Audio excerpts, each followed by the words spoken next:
Want to use Font Awesome in your project, but only load the icons you actually need? With subsetting, you can include just the icons you choose, reducing file size and helping your site or app load faster. Here's some common questions when it comes to subsetting.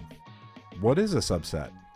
A subset is just a smaller set of something. So a Font Awesome subset has only some of the icons, but still includes all the awesome utilities, styling, and ability to easily add icons into your project. Slimming down to just the icons you're using can keep your team aligned on the desktop and improve performance on the web. What are my options for subsetting? Font Awesome offers a number of options for subsetting.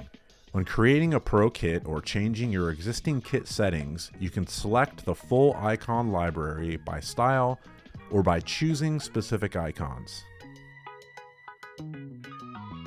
If you choose the by icon option, adding an icon to your subset is super easy.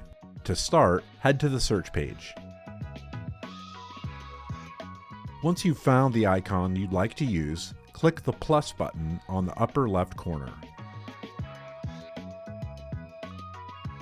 At the bottom of the page, you can manage which icons you're adding to your subset, choose which kit you plan to use, and add those icons to your kit by clicking the Add Icons to Kit button.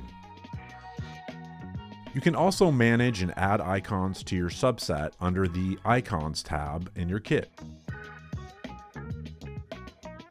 Once you've picked the styles or icons you want to include in your kit, you can use it in any of the ways you would usually use a regular kit to get icons into your project.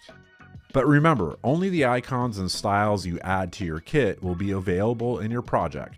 If an icon isn't showing up, double check that you've added the icon or style. See, that was super easy, and now it's your turn to go make something awesome.